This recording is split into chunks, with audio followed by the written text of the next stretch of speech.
Welcome back. Welcome back. You know what it is. Tumor teaches, and yeah, let's just get into it. So today we're going to be talking about transition metal properties.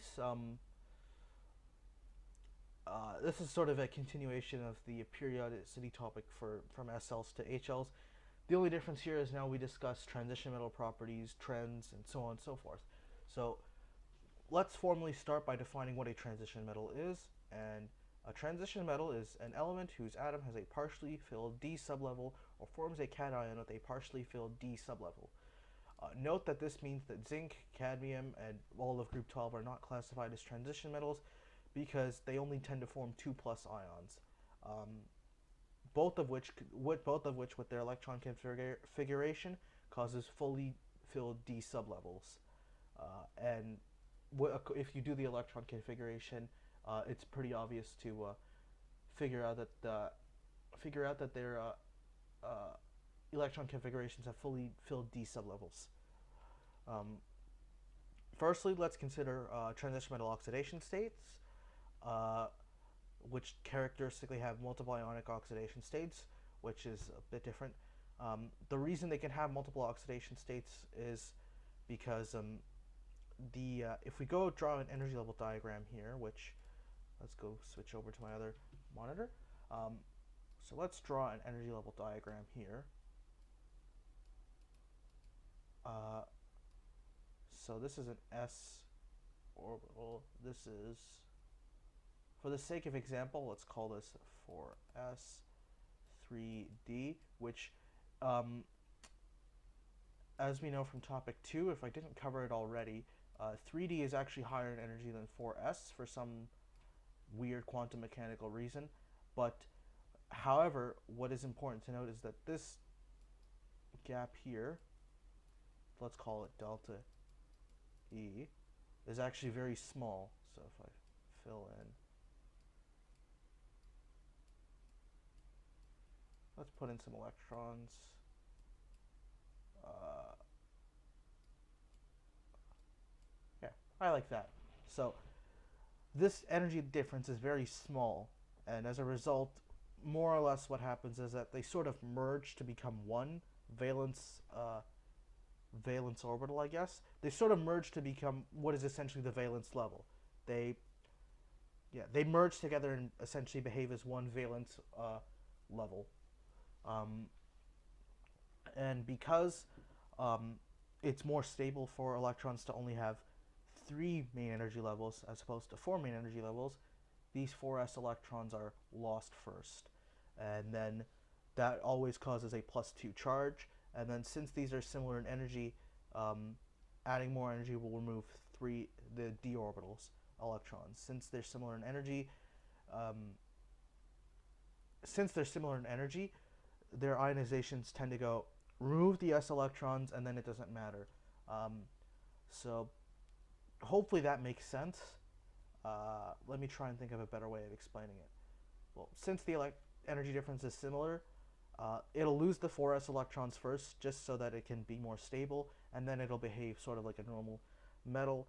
So it could have a +2 charge, or if you put more energy into it, it can have a +3 charge or a +4 charge or whatever. Um, so that's why transition metals generally have an oxidation state of 2 always, and then they will they can have varying oxidation states depending on how many d orbitals d electrons they lose. So that's really that. Uh, there are some stable but irregular electron configurations, so violations of the Aufbau principle, that arise just due to this nature of being similar energy. And in some cases, what can happen is that um, precedes Hund's rule takes precedence over the Aufbau principle. So, for example, in chromium, uh, notice how this 4s electron here is not fully filled, and that's because Hund's rule takes precedence over the Aufbau principle. Um, and since there's a degree of stability with less electron-electron repulsion within orbitals, this is the preferred electron configuration. For copper, it's a kind of similar case. Um, filling its d orbital is much more energetically stable than going by the Aufbau principle, which strictly states from lowest to highest energy, and this is again just due to the fact that the d and the d orbitals are similar in energy to the next s orbital. They're just similar in energy, so therefore they have a bit of flip-flopping around, and they sort of behave as one valence level. Ionization energies are also a factor for determining the oxidation states. As we talked about in topic 2, this these jumps here correspond to new energy levels, but as we can see here for manganese, it actually seems to be somewhat consistent throughout. You just add another, you just sort of double it, you just sort of add about, 800 or whatever.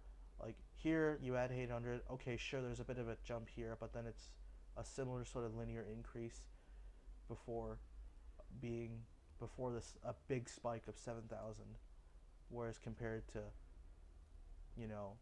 potassium here, there's jumps. It jumps pretty much almost immediately, and yeah. The next thing you're expected to know is that transition metals can act as catalysts, and as we'll go to discuss later when we talk about ligands and how d orbital bonding works and all that fun stuff, this will make sense. But for now, just bear with me here and just say they are catalysts. They can either be heterogeneous catalysts, such as i.e. not in the same state as the substances involved in the reaction, or homogeneous catalysts in the same state as the substances involved in the reaction. They tend to be heterogeneous. Some examples are listed here of transition metals. So iron in the Haber process, manganese 4 oxide in the decomposition of hydrogen peroxide, vanadium oxide in the contact process for the production of sulfuric acid, and so on. Now we're going to talk about complex ions, coordination chemistry, and sort of that stuff. So a complex ion is a ion consisting of a central metal cation surrounded by and bonded to by covalent bonds, ligands. A ligand is a molecule or an ion that has a lone pair it's basically the attachments around the atom, more or less. That's what a ligand is. The things that are attached around that are attached directly to the metal ion, but they have a lone pair, and they are used to form coordinate covalent bonds with the metal cation. Ligands are Lewis bases. They donate their electron pairs, and the metal is the Lewis acid. They accept their electron pairs, and they form cations with coordinate bonds, and in the context of a complex ion, and yeah, the metals are Lewis acids. The coordination number for a complex ion is the number of bonds it has to a ligand. So the number of bonds it has to a ligand and itself. Yeah, the number of coordinate bonds between the metal ion and ligands, because it does actually matter. We can split ligands up into two main types: monodentate ligands, which literally translates to one-tooth ligand. Basically, they only donate one electron pair, one lone pair in the bonding, and then there are polydentate ligands, which donate multiple lone pairs in the bonding. So they are monodentate ligands, bidentate ligands. EDTA is a hexadentate ligand, which means it donates 6 lone pairs it donates 6 lone pairs when it does coordinate bonding with metal ions.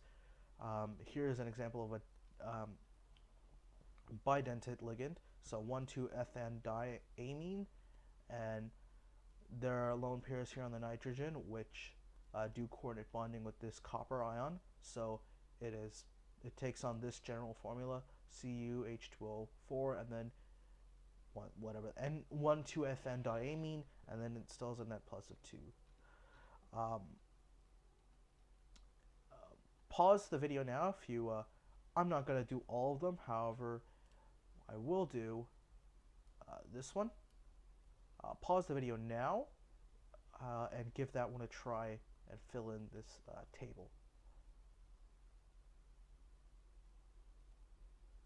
Right, so I assume you've come back. I'm just checking how long the video is. So I assume you've come back. The ion charge is quite simple. It's right there, 3+. So 3+. The ligand here, uh, clearly it's H2O because that's what's bonding on. So H2O. The metal ion charge. Uh, what we do need to consider here is that if these are anions, they will play a role in determining the charge. However, water is overall neutral. Another way you can do it is by determining oxidation states. Okay, that's -2, -12, but this hydrogen is +1. Since there's two of them, there's also +12. So, and since the overall charge is 3 plus, it's 3 plus. The metal ion is Fe3 plus and plus, and then the coordination number here is, you have to be somewhat imaginative, or you might have to draw this out. In this case, it might be easier just to draw it out. So F E H O H2 O H2 O H2 H2O H2O H2O. This is not by any means a good drawing. This is just sort of to draw, get a point across.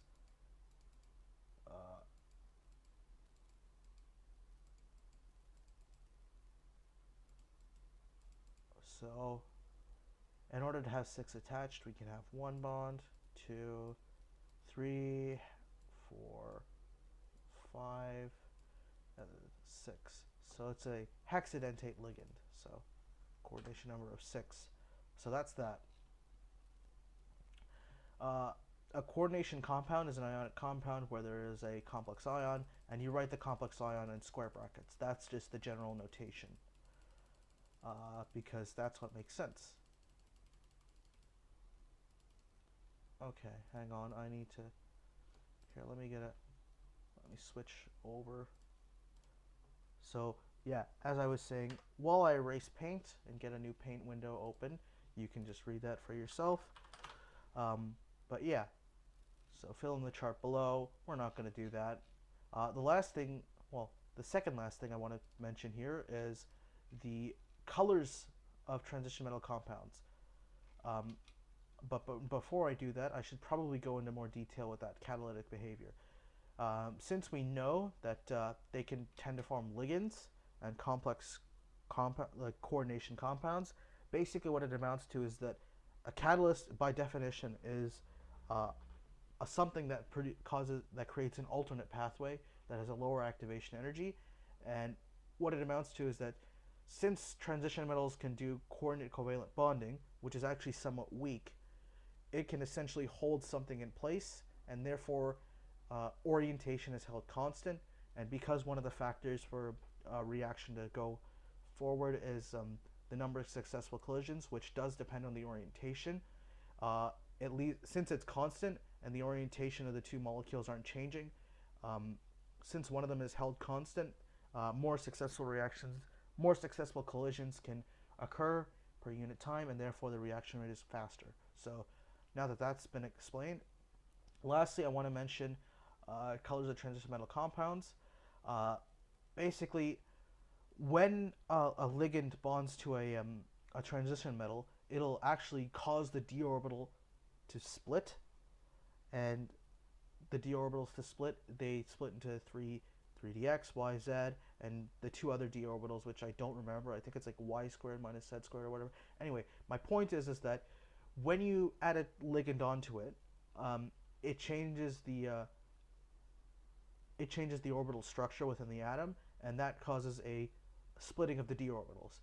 And what that means is that the two d orbitals have a higher energy than the other 3 d orbitals, and this can be denoted by a delta, whatever. Anyways, there's an energy gap here in between, and what this gap of energy can correspond to, this gap of energy corresponds to a photon transition. So if we excite an electron from here to here, it will absorb a photon, and if we, return an electron here to the ground, well, what would be the ground state here, it will cause the release of a photon.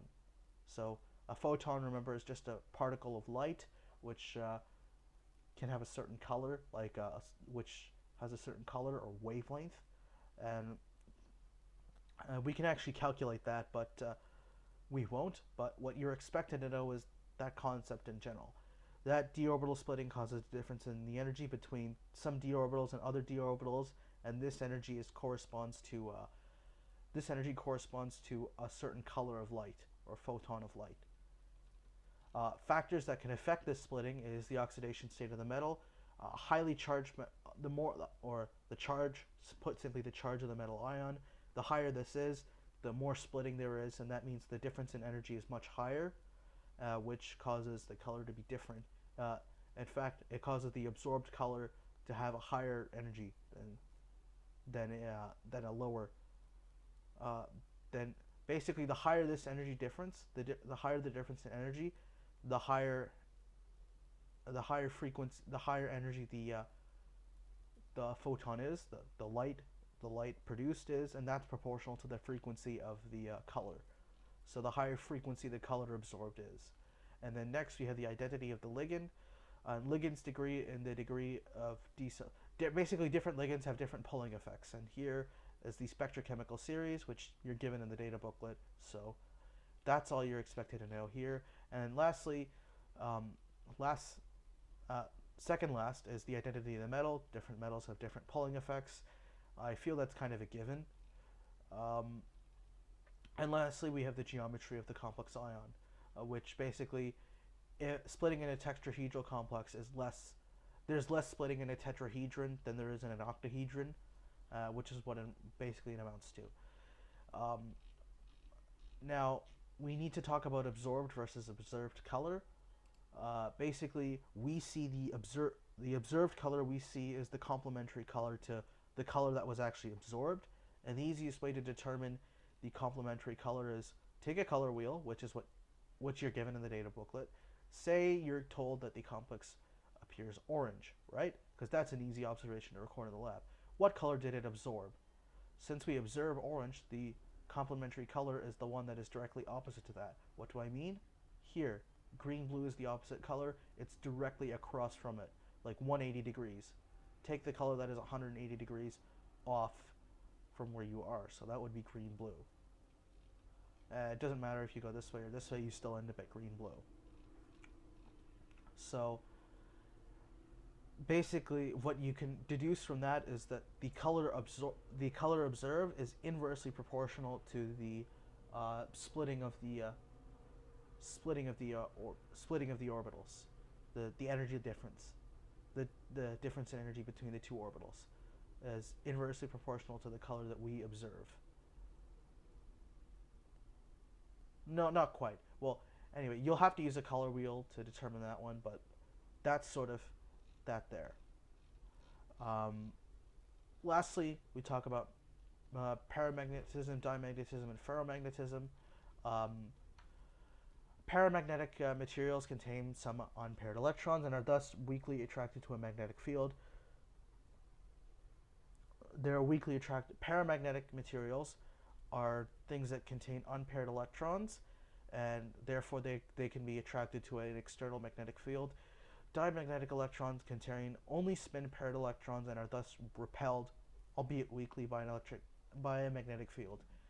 And ferromagnetic materials are materials which there is a local tendency for spin unpaired electrons to align with an external magnetic field, and we can use this to make larger scale magnets. So here the electrons here are only alone. Here the electrons here are only together. So if they're only alone, it's paramagnetic. If they're only together, it's diamagnetic. If there's a mix of together and alone, the material is probably ferromagnetic. The only three that you're expected to officially know is iron, nickel, and cobalt. It's not easy to predict what type of magnetism something will exhibit. Cl is paramagnetic, but Cl2 is diamagnetic. I think that's everything for today. Yeah, if you guys have any questions, please let me know in the comments below. I will sort of get to you when I can, because especially with the color stuff, students tend to find those difficult. So Please let me know if there's difficulties, and I'll try and answer them. And until now, till next time, thank you.